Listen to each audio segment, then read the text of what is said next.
सुख से जीना चाहता है, दुख कोई नहीं चाहता, लेकिन काम करता है जिससे दुख बढ़े। चाहत सुख दुख संग न छाड़ा। आदमी चाहता तो सुख है, लेकिन दुखदायी कामों को छोड़ता नहीं, तो कैसे सुख मिलेगा? ये बहुत भोली बुद्धि है कि पुरुष को स्त्री से सुख मिल जाएगा और स्त्री को पुरुष से सुख मिल जाएगा, बाल बच्चों से सुख मिल जाएगा, रुपए पैसे से सुख मिल जाएगा, पद मिल जाएगा तो सुख मिल जाएगा, अगर महंत बन जाए तो सुख मिल जाएगा। महंती के लिए लड़ाई भिड़ाई भी होती है। ये सब भ्रम है, ये सब दुख बढ़ाने वाले हैं। सुख की परिभाषा गलत करते हैं लोग। दुनिया की चीजों से सुविधाएं मिलती हैं। हमारे पास गाड़ी नहीं है, बस में बैठ के जाएंगे। किसी के पास गाड़ी है तो बैठा और अपनी मंजिल को सीधे पहुंच गया, इतना फर्क है। लेकिन अपनी गाड़ी में और बस में जाने के बाद भी किसका मन संतुलित है, इसका महत्व है। जो बस में गया अगर उसका मन संतुलित है और जो बस में नहीं प्राइवेट कार में गया है उसका मन संतुलित नहीं है, तो प्राइवेट कार क्या करेगी? बहुत धन है और किसी के पास धन नहीं है लेकिन दरिद्रता नहीं। धन न होना अलग बात है और दरिद्रता अलग बात है। ये धनी है, इसका मतलब अतिरिक्त चीजें उनके पास हैं। इसमें जितने लोग बैठे हैं इनमें तो धनी कोई होगा, बाकी को धनी नहीं कहा जा सकता है। कमाते हैं, खाते हैं, कोई कमी नहीं, भोजन वस्त्र आवास सब कुछ है, लेकिन उनको धनी नहीं कहा जा सकता है।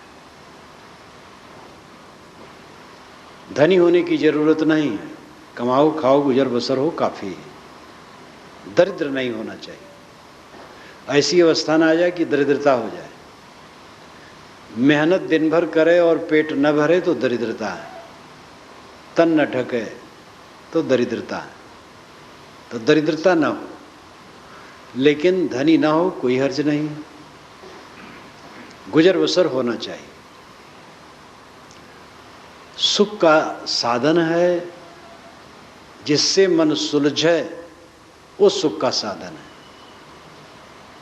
मन सुलझेगा सुंदर बर्ताव से, बाहर सुंदर बर्ताव और अपने निकट की जो इंद्रियां हैं और मन है उन पर नियंत्रण। और अगर कहा जाए अपने आप पर नियंत्रण तो काफी है। जो अपने आप पर नियंत्रण कंट्रोल कर सकता है वही दूसरे के साथ सुंदर बर्ताव कर सकता है। जो जितना लंपट होगा वह उतना गलत काम करेगा।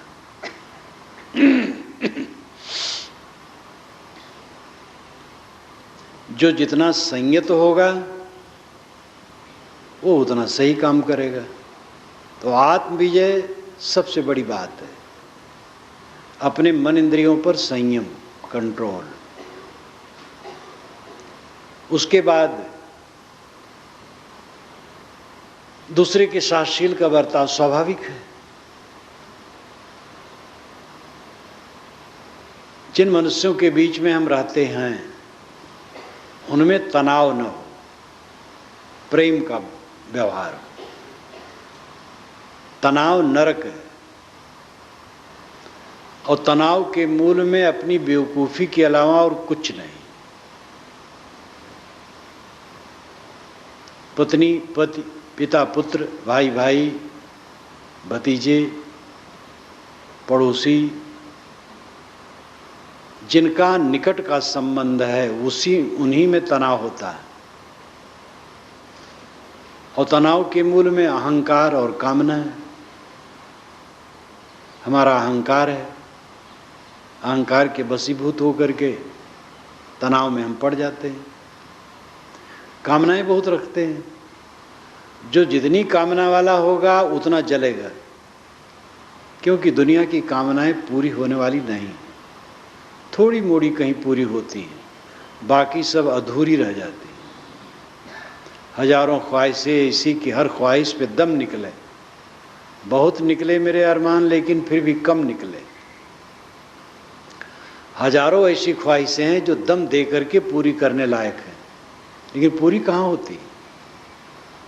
आदमी के बाल मानो पकते हैं चिंता में, इच्छा की अपूर्णता की चिंता में मानो बाल पकते हैं। बाल तो प्राकृतिक पकते हैं, जो निश्चिंत है उसके बाल भी पकते हैं, नियम है प्रकृति का, बाल पकते हैं। इसलिए बाल पकना कोई चिंतक लक्षण नहीं। लेकिन जिस ढंग से लोग अपने को जलाते रहते हैं, मानो उनका पूरा जीवन ही उसी में पकता है। ये जीवन निश्चिंत निर्भय सुखी रहने के लिए है, और इसके लिए समझ चाहिए और प्रयोग चाहिए। ये पैसे से नहीं होगा। निश्चिंतता किसी को पैसे से नहीं मिलती है, न विद्या से मिलती है, न पद से मिलती है। ये बोध और अभ्यास से मिलती है। सही बोध हो, सही अभ्यास हो, फिर सही बर्ताव, तो उसका व्यवहार है। अंदर के ज्ञान का जो प्रायोगिक रूप है वो व्यवहार है, व्यवहार ही में प्रयोग होता है। मान लो कि कोई बड़ा अच्छा आदमी है, कहा जाता है भाई ज्ञानी है, ये क्रोध करता है, लड़ता है, तो ज्ञानी वचन का है, बुद्धि का है। ज्ञानी का लक्षण नहीं कि लड़े, कहीं विमत हो तो प्रेम से उसमें बातचीत कर ली जाए। लड़ने का जो लक्षण है वो ज्ञानी का लक्षण नहीं। आंतरिक ज्ञान का प्रतिबिंब हमारा व्यवहार होता है। व्यवहार ही से ज्ञान की परीक्षा होती है। जहां हम रहते हैं वहां कलह करते हैं। कितने घरों में है एक दूसरे से बोलते नहीं, और बोलेंगे तो बहुत गंभीर होकर, प्रसन्न चेहरा रहेगा ही नहीं। उस घर में सुख शांति कहाँ है? कम से कम उस व्यक्ति को तो सुख शांति नहीं होगी जो ऐसा होगा, दूसरों को भी उसके द्वारा संताप होगा। आपका चेहरा खिला रहना चाहिए, हंसमुख, प्रसन्न होकर बोलो। घर में प्रवेश करो, सबसे खुश होकर के बोलो। घर वाले आपके घर में प्रवेश होने पर आनंदित हो जाए। कितने घर के लोग हैं घर में प्रवेश करेंगे, घर वाले अगर आनंदित होंगे तो उनके प्रवेश करने से दुखी हो जाए। उनका चेहरा मोहरा वैसे उदास, मुंह से निकलेगा तो जहर, बर्ताव सब कटु, पूरा नरक। चीजें कम रहे, कोई हर्ज नहीं। न्यूनतम आवश्यकताओं की पूर्ति होनी चाहिए। भोजन, वस्त्र, आवास, ये हो जाए, इतना हो बस काफी है। मन बढ़िया हो, सुंदर बर्ताव हो आपस में, शाम को इकट्ठे हो, एक दूसरे से हंसो बोलो, बिला जरूरत भी बात कर लो। कई बार ऐसा होता बात की जरूरत नहीं होती, लेकिन बात उठा करके आपस में बात की जाती है। बात करने से दिल खुलता है, थोड़ा हंसी विनोद हो गया, बातचीत हो गई, मन खुल गया। जिनके घर में हंसी हो ही नहीं सकती, हंसेंगे कैसे? दिल में ताला लगा हुआ है, बातें नहीं कर सकते हैं। भाई के प्रति वैर है, पुत्र के लिए गलत धारणा है, पिता के लिए, पत्नी के लिए, पति पत्नी जिसको अर्धांग अर्धांगिनी कहते हैं। हमारे नीतिकारों ने बड़ा अच्छा शब्द लिया, अर्धांग अर्धांगिनी दोनों को मिला करके दंपति जोड़ने के लिए बड़े बड़े अच्छे अच्छे शब्द दिए, लेकिन शब्द दे करके क्या करेंगे? जब आपस में तनावग्रस्त रहोगे, शब्द क्या करेगा? सुंदर बर्ताव आपस का स्वर्ग सुख है। झोपड़ी में स्वर्ग है, महल में स्वर्ग है। जहां सुंदर महल कोई बुरी चीज नहीं है। किसी के पास पैसे है, महल बना अच्छा है, लेकिन स्वर्ग उसमें तभी होगा जब आपस का सुंदर बर्ताव होगा, और सुंदर बर्ताव ना हो तो नरक होगा। एक युवक ने मुझे एक बार पत्र भेजा था, महाराज हमारे धन बहुत है, कई भाई हैं, हम छोटे हैं सबसे, लेकिन आपस में किसी से बैठता नहीं। तो मैंने पत्र लिखा, तुम्हारे पास कुछ नहीं, धन क्या है, कांकर पाथर है। जब प्रेम ही नहीं है तो क्या है? सुख सब चाहते हैं, और सुख का मापदंड स्थूल पदार्थों को हम समझते हैं।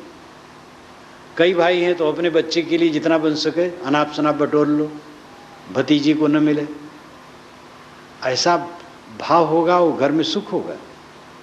भतीजे, अपने बच्चे, सब बच्चे, ये कोई नहीं जानता है कि कौन कैसा होगा, उसमें कौन देवता होगा, कौन सांप होगा, कोई नहीं जानता। अपने का मोह छोड़ दिया जाए तो बड़ा मंगल हो। मोह छोड़ने का मतलब नहीं कि व्यवहार न किया जाए। जो संयुक्त व्यवहार है जहाँ का, वहाँ पर पक्षपात नहीं होना चाहिए। अपना लड़का है, भतीजा है, भयऊ है, भाभी है, अगर ये भेद रखोगे व्यवहार में तो सुख नहीं होगा। जिन मनुष्यों के बीच में हम रहते हैं उन मनुष्यों में समता का भाव आए, और बर्ताव से समता का भाव आएगा। जब एक दूसरे को देख करके खुश होंगे तो सुख मिलेगा, और तनावग्रस्त होंगे तो दुख होगा। लोग गलत सोचते सोचते ही अपने दिमाग को खराब कर लेते हैं, न मालूम क्या क्या कर डालते हैं। पापी मन न मालूम क्या क्या सोचता है।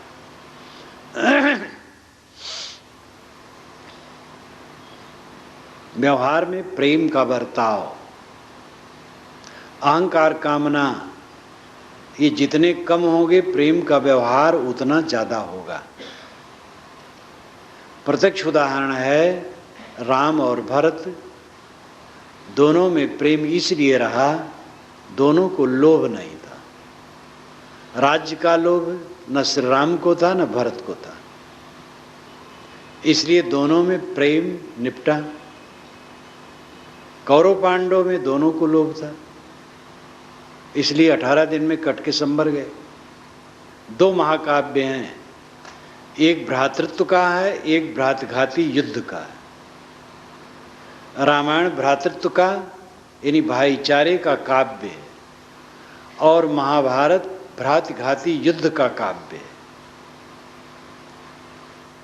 लेकिन ये न समझना कि महाभारत बेकार है। महाभारत में ही गीता है, और गीता ही नहीं, महाभारत में शांत पर पढ़ो आप, कितना मालटाल है। पूरे महाभारत में बहुत अच्छी अच्छी बातें हैं, बकवास भी है। महाकाव्य है तो बकवास तो होगी, बिला सिर पैर की बातें जो कभी नहीं घट सकती हैं धरती पर, ऐसी बातें महाकाव्यों में लिखी जाती हैं। जैसे नाटक में जोकर आ जाता है सबको हंसाने के लिए, तैसे महाकाव्यों में बिला सिर पैर की बातें हुआ करती हैं। और महाकाव्य क्या जब दर्शन के ग्रंथ में होती है तब और क्या कहा जाए। योग दर्शन 6 दर्शनों में, हिंदू धर्म के दर्शनों में, हिंदू धर्म में 6 दर्शन माने जाते हैं, सांख्य, योग, न्याय, वैशेषिक, मीमांसा, वेदांत। उनमें योग दर्शन सबसे साधना का दर्शन है, इसलिए मैंने उस पर भाष्य भी किया और विद्वानों ने, सामान्य जनता ने, साधकों ने काफ़ी उसको ग्रहण किया। अभी 2 वर्ष हुए हैं, तीसरा संस्करण अब उसका होने वाला है। लेकिन उस दर्शन के ग्रंथ में, उस साधना के ग्रंथ में बिना सिर पैर की बातें विभूतिपाद में भरी है। योगी भुनगा जैसा छोटा हो सकता है, हाथी जैसे बड़ा हो सकता है। यहीं बैठे बैठे चीन और रूस, इंग्लैंड और अमेरिका सेकंडों में जाके आ सकता है, आकाश में चल सकता है, और खूब बकवास की गई है। मैंने खूब धुर्रे धुर्रे उड़ाया, कहीं भी नहीं क्षमा किया है, हर जगह काटा है, लेकिन पंडितों ने भी सराहा है। पहला भाष्य ये हुआ है जो निर्भय होकर के गलत बातों को गलत जिसमें कहा गया हो। तो ऐसा भी लगता है कि लोगों के मन में, बहुत से लोगों के मन में होता है कैसे हो सकता है, लेकिन हिम्मत उनको कहने की नहीं है और उतनी समझ भी नहीं है। सोचते हो सकता हो। और सर राधाकृष्णन जो इंडियन फिलॉसफी लिखे, बहुत योग्य थे। अपनी नौजवानी ही में उन्होंने लिखा है, 30 वर्ष की उम्र के पहले ही उन्होंने भारतीय इंडियन फिलॉसफी लिख दी है, 2 खंडों में बड़ी बड़ी। और लेकिन आप उसको पढ़ें तो लगेगा जैसे कोई बुजुर्ग लिखा है। हिंदी अनुवाद भी है। भारतीय दर्शन उन्होंने लिखा तो योग दर्शन भी लिखा, तो उसमें उन्होंने ये बात उठाई जो मैंने भूमिका में लिखी है और आगे भी लिखी है योग दर्शन के भाष्य में, कि ऐसी बातें आ जाती हैं। लेकिन आज तो इन सब बातों को साझी अलग कर दिया जा सकता है, चमत्कार वाली बात कहे। लेकिन अंत में कहे, अगर ये हो भी तो भी इसको हटा देना चाहिए। अब हो भी जहां आप मान लिए तब तो फिर पकड़ गए। कौन जाने योगी आकाश में उड़ सकता हो, कौन जाने हो ही। तो इतने बड़े बड़े लोग भी महसूस नहीं करते ठीक है, नहीं सोचते कौन जाने होते हो। तो निर्णय नहीं है, निर्णय तो पारक करता है, वो काट देता है, नीर और क्षीर अलग अलग कर देता है। तो योग दर्शन जैसे, मैंने कहा भाई मैंने तो कोई पैसा नहीं लाया था और हूं, और कोई साधु पैसा ला करके यहां नहीं रहता है। पैसे की बातें नहीं है, ये तो आत्मसमर्पण की बात करना चाहिए। गलत सूचनाएं बहुत हैं। राम कथा के विषय में तो रामायण रहस्य काफी है, आप रामायण रहस्य ठीक से पढ़ लें, सब कच्चा चिट्ठा पता लग जाएगा कि वाल्मीकि ने क्या कहा है, अध्यात्म ने क्या कहा, और गोस्वामी जी ने क्या कहा है, अन्य रामायणों में भी कई बातें क्या हैं और तथ्य क्या है, सब जगह समीक्षा की गई है। दिल्ली का तो एक रामायणी इतना रामायण रहस्य पर मुग्ध हुआ कि इलाहाबाद में आया, 12-13 हजार रुपये एक मुश्त दिया और कहा 200 कापियाँ हमारे लिए भेज दीजिए। तो हमारे साधुओं ने 200 कापियाँ पेटियों में भर भर कर ट्रेन से भेजा। इतना खुश हुआ, अपने मित्रों में बांटेगा, यह आशा तो ही है, क्योंकि 200 कापी कोई बुक सेलर नहीं खरीद सकता है। बुक सेलर 2-4 कापी, 10-5 कापी खरीदता है, बिक जाता तो फिर खरीदता है। क्योंकि जो कुछ मैंने लिखा आदर से लिखा। वेद ही जो आपके सामने आने वाला है, इस समय वहाँ छप रहा होगा, आदर से लिखा। लेकिन जो उपयुक्त समीक्षाएं हैं वो मैंने की। तो स्वार्थ, अहंकार, कामना ये विषाक्त वातावरण पैदा करते हैं और जीवन नरक हो जाता है। स्वार्थ जीतो, कामना जीतो, अहंकार जीतो, मीठा व्यवहार करो, जीवन में आनंद है। अपने पर संयमी बनो, हर बात में संयमी बनो। विरक्त है गृहस्थ भी नीति देखा जाए तो केवल संतान के लिए सांसारिक संजोग है। वेदों में जहाँ कहीं बात आई है तो संतान के लिए कहा गया। नर नारी का संबंध संतान के लिए, विलास के लिए कहीं नहीं कहा गया। और वेद शास्त्र हटा दो, आपका जीवन ही शास्त्र है। आप अपनी अंतरात्मा से पूछो क्या जरूरत है। संतान जिसमें उद्देश्य नहीं है, फिर अपनी शरीर को झकझोर करके, शक्ति नष्ट करके, इच्छा तृष्णा बढ़ा करके, मलिन बन करके वासनाओं की वृद्धि करो। कल्याण के लिए जीवन मिला है, क्यों उसमें अपने को गर्त में डालो। संयमी बनो, जितना जिससे बन सके संयमी बने। और बातें भी संयम, खान पान में संयमी बनो, बात व्यवहार में संयमी बनो। हर इंद्रिय हमें नचाती, इंद्रियां ये ग्रह पकड़ लेती। नवग्रह, साहब ने नवग्रह कहा, नित अमावस नित संक्रांति नित नित नवग्रह बैठे पांति। बाहर अमावस और संक्रांति समय से होता है, लेकिन ज्ञानी के जीवन में नित अमावस और नित संक्रांति। अमावस का मतलब होता है साथ साथ बसना, अमा नाम घर, वसनाम बसना। एक घर में बसना अमावस है। चांद सूरज एक साथ चलते हैं अमावस के दिन। चांद मन है, सूरज आत्मा है, ज्ञान है। जिसका मन ज्ञान में लीन हो उसके लिए सब समय अमावस है। नित अमावस नित संक्रांति। संक्रांति कहते हैं एक घर से दूसरे घर में जाना, एक स्थिति से दूसरी स्थिति में जाना, ये संक्रांति है। और संक्रमण काल है। संक्रांति में पंडित लोग संक्रांति को पवित्र मानते हैं। साहब कहते हैं तो निरंतर संक्रांति है। देह जब तक है, ज्ञानी को भी बाहर से लौट लौट कर अपने में आना है। इंद्रियां हैं, मन है, सब सामने है ज्ञानी के भी। तो बाहर के दृश्य से लौट लौट कर अपने में आना, ये संक्रांति है। और नित नित नवग्रह बैठे पांच। आकाश के नवग्रह एक पंक्ति में नहीं बैठ सकते हैं। एक बार अष्टाग्रही लगा था, बहुत दिन हो गए, याद नहीं है, 30 वर्ष से तो और पुराना है। तो अष्टाग्रही पूरे भारत में उस दिन एकदम सनसनी थी। हवाई जहाज नहीं उड़ रहा था और सब कारवार बंद, अशुभ न हो जाए। जवाहरलाल से कहा गया था कि आप कोई उड़ान न करें, लेकिन जवाहर तो जवाहर थे।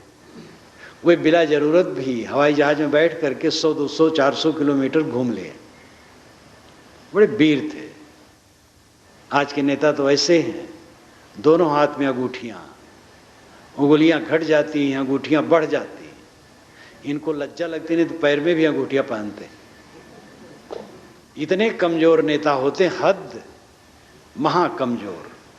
जो कोई बता दे दुआ भभूत झाड़ फूक तंत्र मंत्र। हर नेता करीब करीब कोई तांत्रिक को पकड़े रहता। प्रसिद्ध नेता जवाहर गांधी पटेल। जवाहर तो मैंने दूसरे ढंग के थे, गांधी तो आध्यात्मिक थे, लेकिन तंत्र मंत्र के चक्कर में नहीं थे।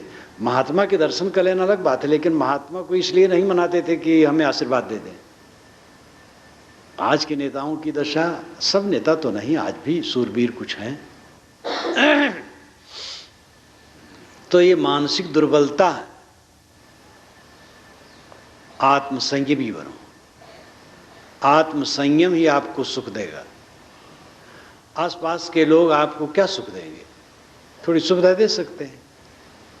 अंदर में जिसका मन जलता है, दूसरा कोई क्या करेगा? कोई स्वामी है, बड़ा पूज्य है, लेकिन उसका मन जल रहा है, तो साथी लोग सेवा कर सकते, प्रार्थना कर सकते, आरती उतार सकते हैं, और क्या करेंगे? और ये सबसे और रोग बढ़ सकता, और कुछ फायदा नहीं। आरती करने वाले तो मंगल है, और जिसकी आरती की जाती है अगर वो सावधान नहीं तो उसका अमंगल है। अगर आरती करवाने की इच्छा है तो उसका अमंगल है। तो स्वामी बनने से भी काम नहीं बने, गुरु बनने से भी काम नहीं बनेगा। जो आत्म विजयी है वही सुखी है। अब आप जितने अंश में आत्म विजयी हैं, आप स्वयं सोचे। गांजा आप नहीं पीते, गांजे के लिए सुखी है। शराब नहीं पीते, शराब के लिए सुखी है। जो गलत आचरण नहीं करते उसके लिए सुखी है। और जो करते हैं उसमें बधे। आत्म विजयी बनो।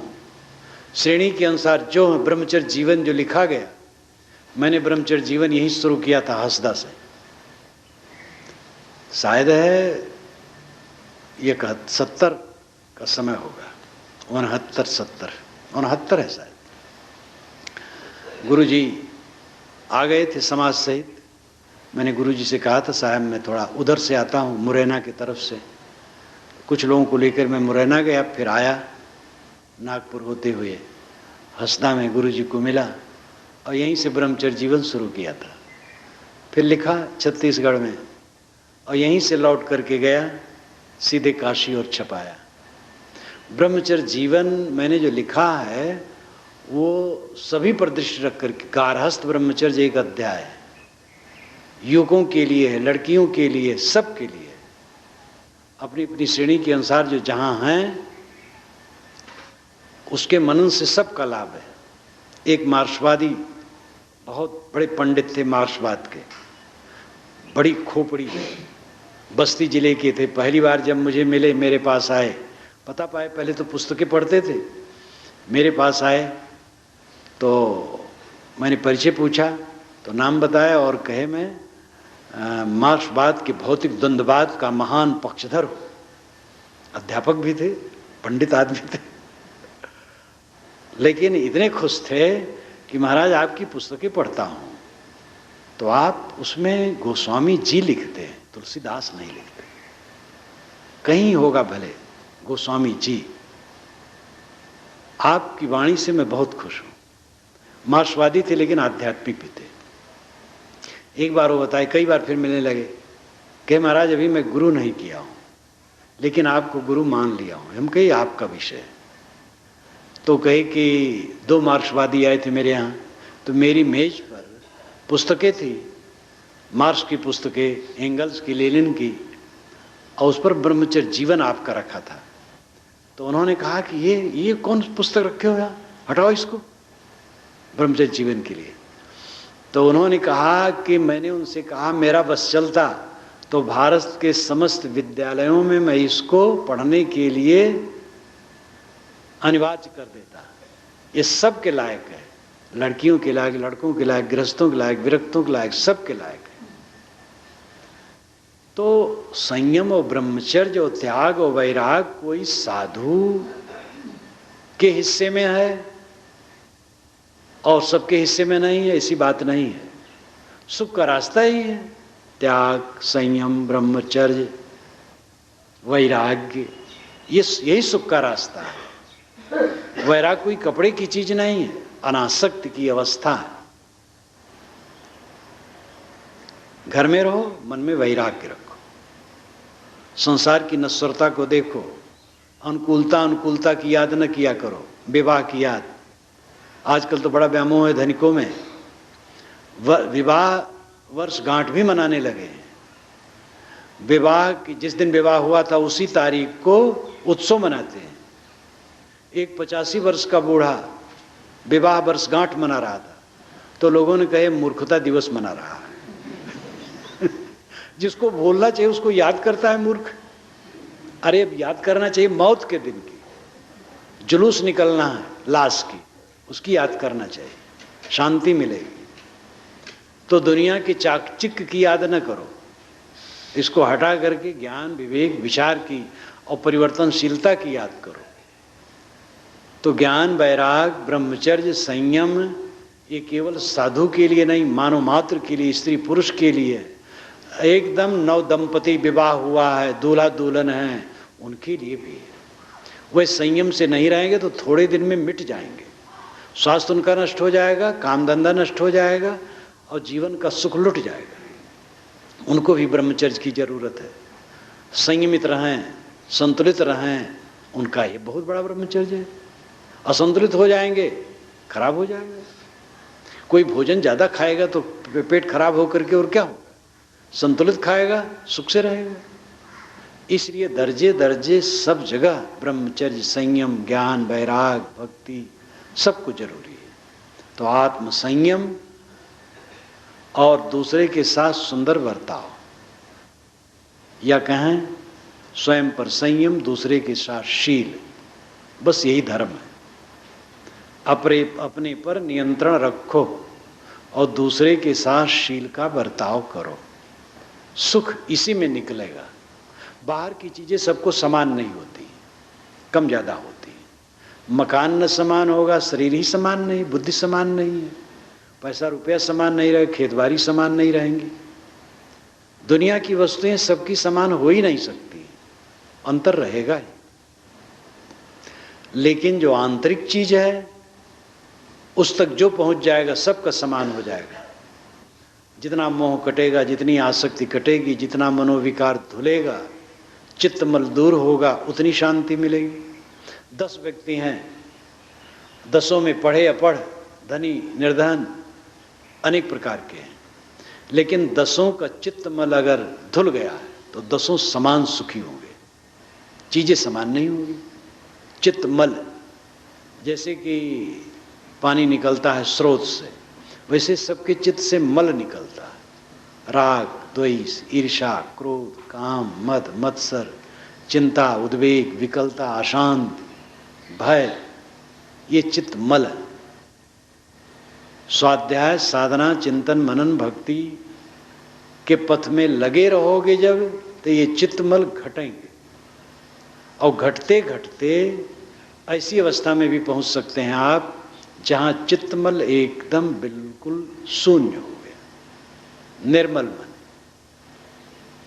और ऐसी अवस्था ही को जीवन मुक्ति कहते हैं। ये काल्पनिक आदर्श नहीं है, ये आनुभविक स्थिति है। कोई भी करके देख सकता है, इस मंजिल पर पहुंच सकता है। तो मैंने आपसे कहा था, सब जीव सुख से जीना चाहते हैं और सुख का मापदंड भौतिक रखते हैं, यही भूल है। भौतिक वस्तुओं की उपयोगिता है, मेहनत करो, प्राप्त करो, उपयोग करो, खाओ खिलाओ, लेकिन सुख मिलेगा अपने पर संयम रखने से और दूसरे के साथ शील का बर्ताव करने से। बस आज मुझे जाने की बात है रायपुर, अभी गाड़ी तो नहीं आई है, गाड़ी आने की बात है। वहाँ आया जिस दिन, तो यहाँ के विधानसभा अध्यक्ष राजेंद्र प्रसाद शुक्ल ने याद की, फोन किया तो रायपुर में था, गया, मिले जुले, अस्वस्थ चलते हैं, नहीं तो यहाँ पहुँच जाते, तो जहाँ मैं रहूँ पहुँचते रहते रहे। इसी बीच में वो कहे मुझे कार्यक्रम दीजिए, तो अपने साथियों से कहे, बल्कि साथी लोग टोके भी। आज तो अभी 12 बजे तक उनका विधानसभा में कार्यक्रम रहा होगा, उन्हीं की तरफ से सबको भोज, फिर सांस्कृतिक कार्यक्रम, फिर क्या क्या। तो कहे नहीं करो, और हम थके रहेंगे, तुम अस्वस्थ रहेंगे, घर में पड़े रहेंगे, महाराज जी का भाषण हो, और ठीक रहेंगे तो हम बैठेंगे। तो अब इतनी लगन उनकी देखी अस्वस्थ अवस्था में, तो मैं कुछ कह नहीं सका, चुप रहा। तो वो भेजेंगे तो जाएंगे, नहीं भेजेंगे तो छुट्टी। हटाओ है इसको।